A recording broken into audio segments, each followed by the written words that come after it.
In the sweltering heart of the ancient Near East, where the Nile's lifeblood meets the shifting sands, a colossal drama unfolded, one that would echo across the annals of history as the world's first recorded battle. The year was 1274 BCE, and the destinies of two mighty empires converged upon a single, fateful location: the city of Kadesh, perched strategically on the banks of the Orontes River. Here, under the relentless sun, over 20,000 Egyptian warriors prepared to face the full power of the Hittite Empire. And at the center of this storm, a young pharaoh, Ramesses II, soon to be called the Great, stood poised to carve his legend in iron and blood. The stage was set for a confrontation unlike any before. It was not merely a clash of armies, but a collision of civilizations, ambitions, and technological revolutions. For the first time in history, the battle would be recorded in detail by both victor and vanquished, their words preserved in stone and clay. And for the first time, war chariots, 5,000 of them, would thunder across the battlefield in unprecedented numbers, their wheels and blades gleaming, their horses snorting in the haze, a sight so awe-inspiring that ancient chroniclers struggled to capture its immensity. But why Kadesh? This city, nestled between the great powers of Egypt and the Hittite heartland, was more than a prize. It was the key to dominance over Syria, and by extension, the entire Levant. Control of Kadesh meant control of the trade routes, the riches of the region, and the future itself. For years, both empires had danced a dangerous diplomatic ballet, shadowed by skirmishes and shifting alliances. But now, negotiations had failed. The time for words was over. Only war remained. On the Egyptian side, Ramesses II marshaled his forces with discipline and ceremony. His army was divided into 4 grand divisions: Amun, Ra, Ptah, and Seth, each named for a mighty god and led by hand-picked generals.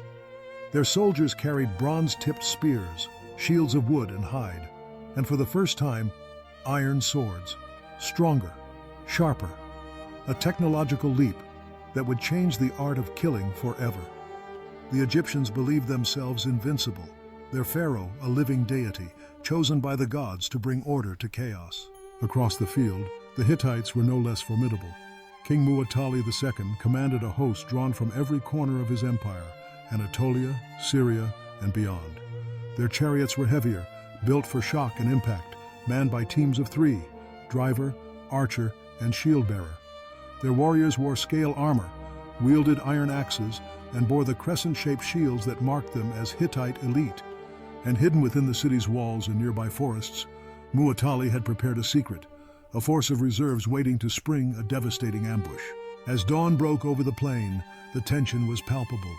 Dust hung in the air, shimmering in the golden light, mingling with the distant cries of horses and the clatter of weapons. Ramesses II, confident in his intelligence, advanced at the head of the Amun division, believing the Hittites to be days away. Scouts had reported the enemy's absence.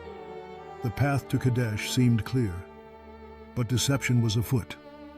The Hittites, masters of subterfuge, had planted false informants, leading the Egyptians into a deadly trap. What happened next would become legend. Ramesses, separated from his other divisions, suddenly found his forces surrounded as the Hittite chariots burst from concealment with a roar like thunder. The ground shook as thousands of horses surged forward, their drivers urging them on with whips and shouts. Arrows filled the sky, casting flickering shadows over the chaos below. Egyptian lines buckled, men and animals trampled in the rush as the Hittite vanguard smashed into their midst. It was a moment of crisis that would test the mettle of any leader, but Ramesses II did not flee. Rallying his personal guard, he leaped into his own chariot, his golden armor flashing in the sunlight, and charged headlong into the maelstrom. Ancient inscriptions paint him as more than a man, a force of nature, scattering enemies with divine fury. Whether fact or propaganda, his counterattack bought precious time. Egyptian reinforcements arrived, the other divisions hurrying to join the fray, and the battle devolved into a brutal melee from which neither side would easily emerge. For hours the outcome hung in the balance. Chariots crashed, wheels splintered, and warriors fought hand to hand in the dust and blood. The Hittites, though initially triumphant, found themselves overextended, their reserves slow to react. The Egyptians, battered but unbroken, pressed their advantage, regaining ground inch by inch. Eventually, both armies withdrew, exhausted and decimated, leaving the field strewn with the wreckage of war. Who won the Battle of Kadesh? Both empires claimed victory. Egyptian inscriptions carved deep into temple walls told of Ramesses' heroic leadership and divine intervention. Hittite tablets, unearthed centuries later, boasted of a strategic triumph and the defeat of Egyptian arrogance. The truth, as modern historians piece together, lies somewhere in between. The battle was a stalemate, a costly lesson in the limits of power and the perils of pride. Yet the true legacy of Kadesh was not the clash itself, but what came after. For the first time, bitter enemies laid down their arms and brokered peace, not through conquest, but through negotiation. The Treaty of Kadesh, inscribed in Akkadian and Egyptian, stands as the world's oldest surviving international agreement. It pledged mutual respect, prisoner exchange, and alliance against common foes. A copy was sent to Ramesses II, another to Mu'attali's successor. The words endure to this day, proof that even in the shadow of war, humanity could choose dialogue over destruction. The Battle of Kadesh also transformed warfare forever. Chariot tactics were refined, iron weapons spread across the ancient world, and the art of military deception reached new heights. Commanders studied its lessons for generations, seeking the elusive balance of courage, cunning, and discipline. The clash of 5,000 war chariots, unimaginable before and rarely matched since, became a symbol of both the heights and horrors of human ingenuity. As we peer back across more than 3,000 years, a single question remains. What truly happened on that dusty plain?